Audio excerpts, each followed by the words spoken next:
प्रभात बच्चों, आज हम लोग पढ़ेंगे पाठ 3। किसका? आरंभ, हिंदी पाठमाला, जिसका शीर्षक है अनमोल नियामत। और इस पाठ में हम लोग किस किस चीज के बारे में जानेंगे? आंखों की देखभाल के बारे में, स्वस्थ आंखों के बारे में, अच्छे भोजन के बारे में, और बहुत सारे ऐसे अंग्रेजी शब्दों को, सर्वनाम शब्दों को, संज्ञा शब्दों को हम लोग सीखेंगे। पाठ के बीच बीच में हम लोग विराम चिन्ह को भी समझेंगे। सबसे पहले मैं इस पाठ का सारा आपको बता दे रही हूँ। अनमोल नियामत यहाँ पर कहा गया है आंखों के बारे में। अनमोल नियामत आंख को कहा गया है। इसमें एक बच्चा है, वह सुबह सो के उठता है, उसकी आंखों में बहुत जलन होती है, पानी निकलता है, बहुत दुखता है। माँ को कहता है, माँ मेरा बहुत दर्द हो रहा है। फिर भी वो किसी तरह वो स्कूल जाता है। तो स्कूल में उसको ब्लैक बोर्ड पर भी अक्षर दिखाई नहीं देते हैं। तो उसकी माँ उसको डॉक्टर के पास लेके जाती, क्योंकि बहुत आंख में दर्द दे रहा था उसको। डॉक्टर के पास ले जाते तो डॉक्टर पूछते हैं कि अच्छा ये कैसे पढ़ता है, इसका पढ़ने का तरीका कैसे है? तो बताता है कि उसकी माँ बताती है तो बेड पर बैठ के पढ़ता है, चेयर टेबल पे नहीं पढ़ता है। तो अच्छा ये खाना क्या खाता है, खाना क्या पसंद करता है?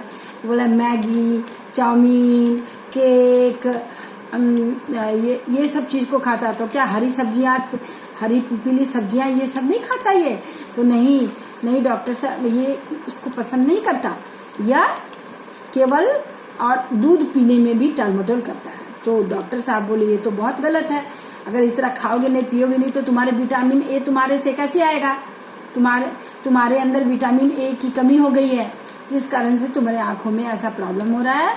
अगर आप मुझसे संकल्प करोगे, मुझसे वादा करोगे कि आप नियम से अच्छी तरीके से पढ़ोगे, टेलीविजन को भी देखोगे तो चेयर पर बैठ के देखोगे, बेड पर बैठ के नहीं देखना है, और बेड पर कुर्सी और टेबल लगा करके ही पढ़ाई करोगे, और खाने में हरी पीली सब्जियां, फलों का सेवन करोगे, दूध भी भरपूर मात्रा में पियोगे, जितनी आवश्यकता है उतना पियोगे, और मम्मी की बातें मानोगे, तब भी हो सकता है, नहीं तो आपको चश्मा लगाना पड़ जाएगा। हो सकता है कि आंखें हमेशा के लिए खराब भी हो जाए। तो ये अनमोल चीज को आप क्यों खोना चाहते हो? तो ये कहते हैं। उसके बाद वो क्या करता है, बच्चा को बहुत डर हो जाता है। बच्चा बोलता है कि हाँ मैं समझ गया, मैं अभी ऐसी गलती नहीं करूंगा। अब मम्मी जो बोलेगी, जो खाना देगी, मैं सब समय से खाऊंगा।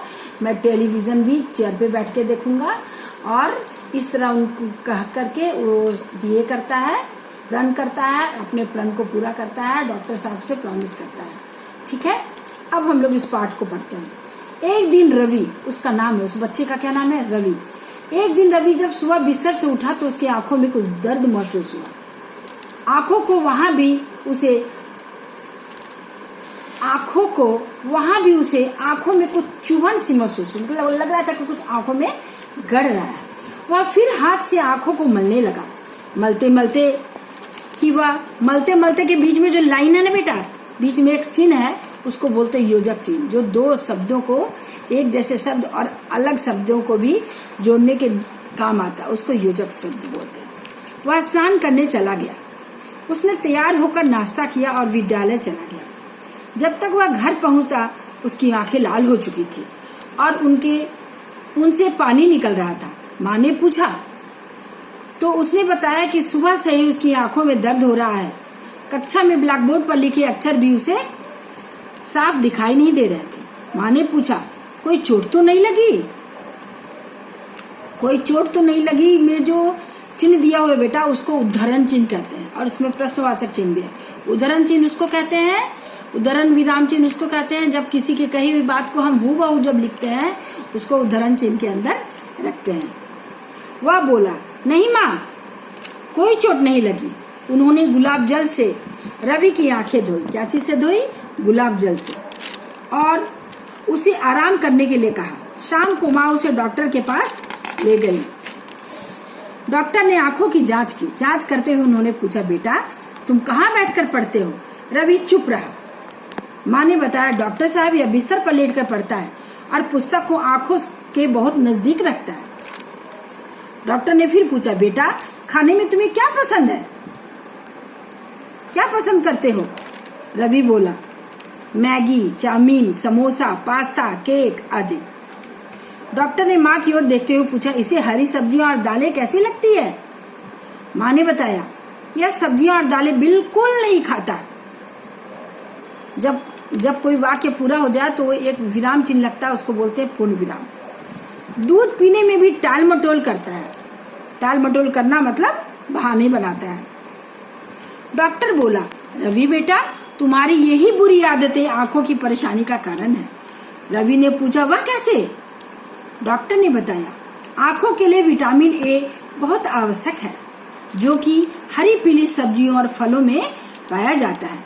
क्योंकि तुम यह सब नहीं खाते, इसलिए तुम्हारी आंखों में विटामिन ए की कमी हो गई है। दूसरी बात, तुम्हारे पढ़ने का तरीका भी ठीक नहीं है। पढ़ते समय कुर्सी पर हमेशा सीधे बैठकर ही पढ़ना चाहिए, जैसे मैं बैठी हूं ना उस तरह। पुस्तक को आंखों से कम 12 इंच की दूरी पर, 12 इंच मतलब होता है बेटा, एक जो बड़ा वाला स्केल होता है ना, वो स्केल जितना बड़ा होता है वो 12 इंच का होता है, 1 फुट। 12 इंच की दूरी पर रखना चाहिए। यदि तुमने इन बातों पर ध्यान नहीं दिया तो तुम्हें चश्मा पहनना पड़ेगा। क्या पहनना पड़ेगा? चश्मा। याद रखो कि हमारे आंखें अनमोल नियामत है। नियामत मतलब भगवान की देन। माँ ने पूछा, डॉक्टर साहब क्या रवि को अभी चश्मा लगाने की जरूरत नहीं? डॉक्टर ने कहा, अभी तो शुरुआत है। विटामिन ए का कैप्सूल दवा है। हरी सब्जियां खाने से भी यह कमी कुछ समय में पूरी हो जाएगी। साथ ही मैं आपको कुछ एक्सरसाइज भी बताऊंगा, व्यायाम एक्सरसाइज, जो आप रोज 2-3 बार रवि को कराती रहेंगी। रवि जाने लगा तो डॉक्टर ने उसे बताई गई बातों पर ध्यान देने के लिए कहा। डॉक्टर ने क्या कहा कि जो मैंने बोला है उस चीज पर ध्यान दोगे? रवि बोला, डॉक्टर अंकल अब मैं सारी बातें समझ गया हूँ। मैं अभी से ही हरी पीली सब्जियां और दालें खाया करूंगा तथा सीधे कुर्सी पर बैठकर ही पढ़ूंगा और टेलीविजन देखूंगा। रवि और माँ खुशी खुशी घर लौट चले। माँ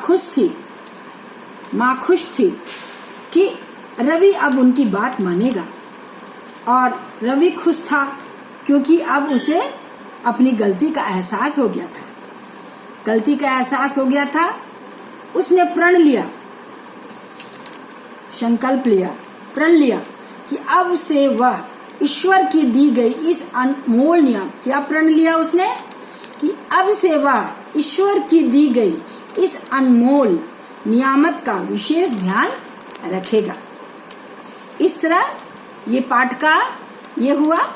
अब बेटा हमारी धरती से हम क्या क्या चीज हमको मिलती है। टेलीविजन देखने के बाद हमें उसे बंद कर देना चाहिए, जिससे बिजली व्यर्थ न जाए। अच्छी बातें इससे सीखते हैं। इस पाठ से हमें क्या शिक्षा मिलती है? ये जो पाठ जो आप लोग पढ़े हो, इससे हमें क्या शिक्षा मिलती है? पहली, हमें हरी पीली सब्जियां, दालें, फल खाने चाहिए, दूध पीने चाहिए, और पढ़ने का तरीका, जब हम पढ़ने बैठते हैं तो कुर्सी पर सीधा होके बैठ के पढ़ना चाहिए, और टीवी भी सीधा चेयर पर बैठ करके ही, कुर्सी पर बैठ करके टीवी देखना चाहिए। मम्मी पापा की, बड़ों की बातें माननी चाहिए, और पढ़ाई करते समय कभी भी इधर उधर हाथों को छूना नहीं चाहिए। हाथों से आंखों को छू रहे हैं, मल रहे हैं, कह रहे हैं। अगर कोई दिक्कत हो माँ को तुरंत बताना चाहिए, नहीं तो आपको छोटी सी गलती बहुत बड़ा कष्ट आपको दे सकता है। इस तरह यह पाठ यहाँ पे समाप्त होता है। धन्यवाद बच्चों।